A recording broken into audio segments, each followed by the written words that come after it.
Bismillah. Assalamualaikum warahmatullahi wabarakatuh.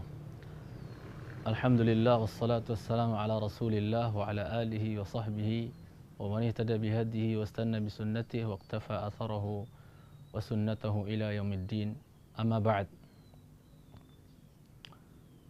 Orang tua. Apa yang kita ketahui tentang orang tua?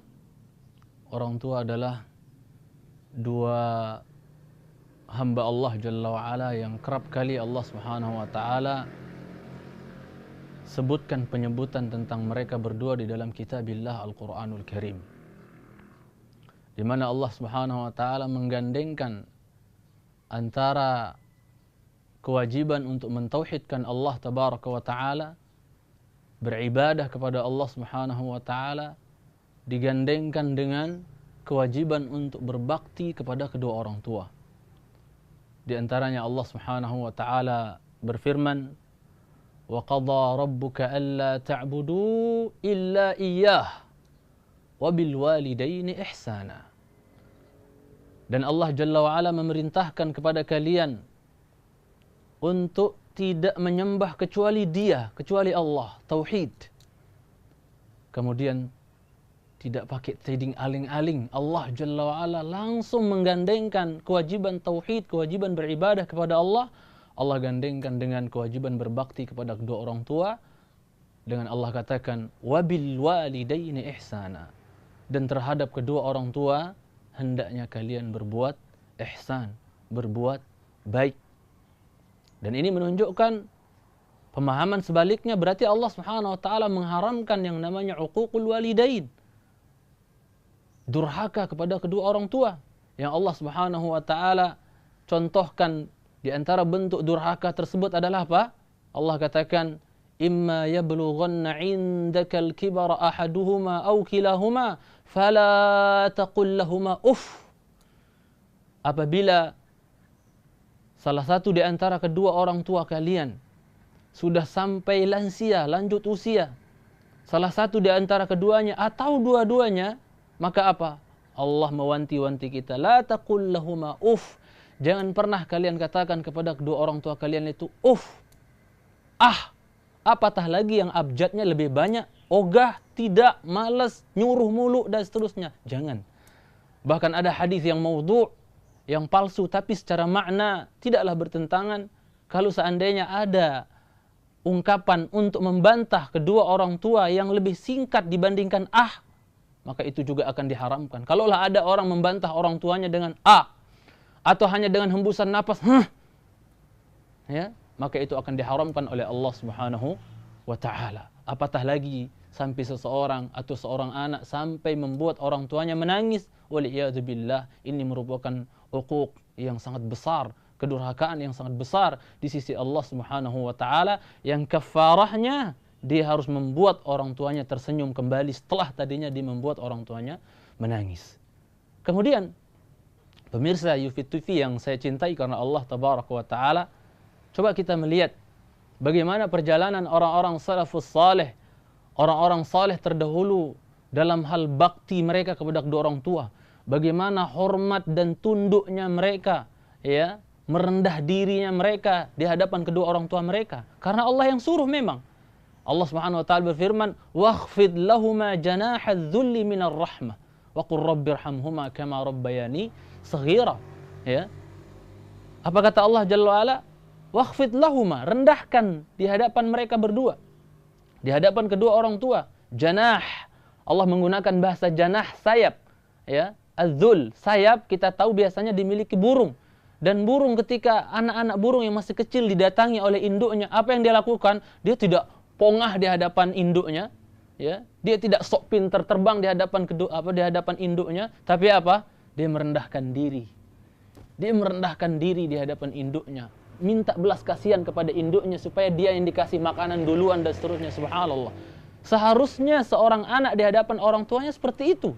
Seharusnya seorang anak di hadapan orang tuanya seperti seseorang yang sedang menghadap kepada raja besar di dunia. Subhanallah. Ya. Tunduk, tawaduk di hadapan kedua orang tua. Ya. Dan coba kita lihat, subhanallah, sebagian orang salaf Di antaranya kita bawakan misalnya Abu Hurairah radhiyallahu taala anhu. Abu Hurairah radhiyallahu taala anhu, ketika beliau radhiyallahu taala anhu dipanggil oleh mamanya, oleh umminya, ya, dipanggil ya Abu Hurairah, dipanggil oleh ibunya dengan suara yang ya lembut, ya Abu Hurairah, wahai putraku, wahai Abu Hurairah. Apa Abu Hurairah jawab? Labbaiki ya ummah. Agak tinggi sedikit suaranya.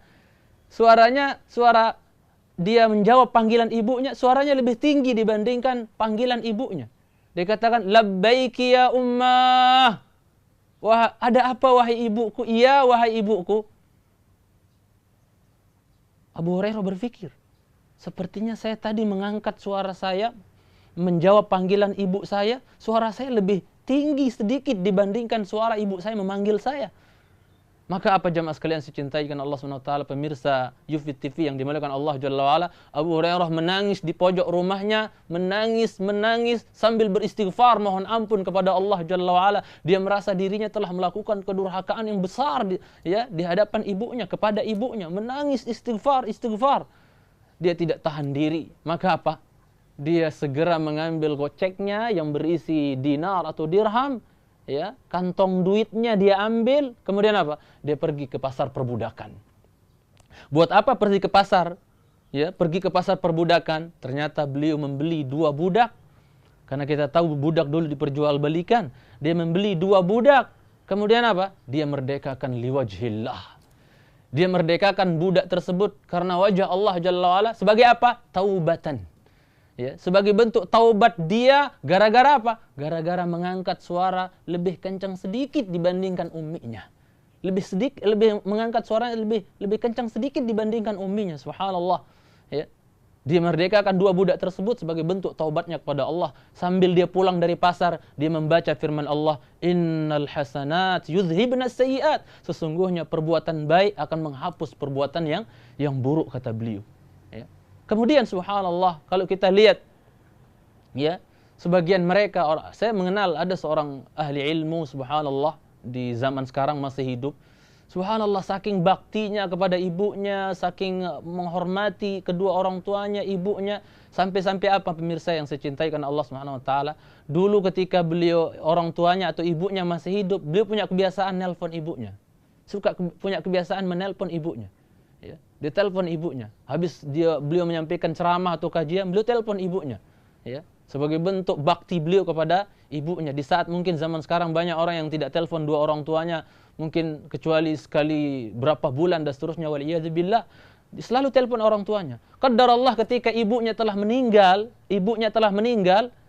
ya, selesai beliau dari kajian karena punya kebiasaan menelpon ibunya, maka apa? Dia cari nomor ibunya, dia telepon. Tut. Kok nggak ngangkat ummiku ya? Baru dia sadar, oh iya, ibuku telah meninggal. Subhanallah. Sudah menjadi kebiasaan nelpon ibunya. Ketika ibunya nggak ngangkat, ditelepon, baru dia sadar ibuku sudah tiada. Subhanallah. Apa yang menjadikan mereka seperti ini? Ya. Maka mari kita membangun persahabatan dekat dengan ibu kita. Ya.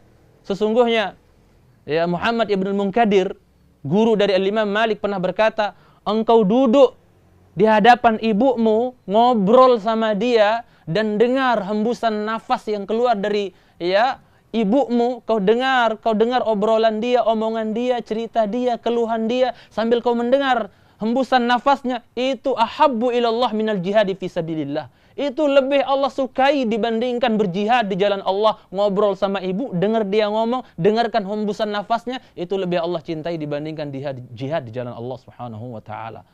Ya. Dan ada seorang ahli ilmu yang, ya, ada di negeri India sana, subhanallah. Dia apa? Di negeri India sana, dia apa? Ketika saking hormatnya kepada bapaknya yang sudah lansia, karena dia ingat dulu ibu sama bapaknya nggak pernah sama sekali, ya, jijik ketika nyebokin, ya, kotoran yang ada di, ya, pantat anaknya dan seterusnya, nggak pernah merasa jijik. Dia ingat itu, maka ketika bapaknya sudah tidak bisa dituntun lagi ke hammam, ke kamar kecil untuk bersih-bersih, cebok dan seterusnya, apa dia bilang sama bapaknya? Abi, bapak, tolong buang hajatnya buang hajatnya di tangan saya saja. Nanti saya buang, ya, kotorannya ke kloset. Subhanallah. Mana ada anak yang berbakti sampai seperti itu, suruh bapaknya buang hajat di tangannya kemudian dibuang kemana? di kloset, subhanallah. Inilah perjalanan mereka. Mudah-mudahan apa yang saya sampaikan singkat ini bermanfaat untuk yang berbicara dan juga yang melihat dan mendengar. Aku liqa hadza wa sallallahu ala Muhammad wa ala alihi wasallam. Subhanakallahumma bihamdik asyhadu an la ilaha illa anta astaghfiruka wa atubu ilaik. Assalamualaikum warahmatullahi wabarakatuh.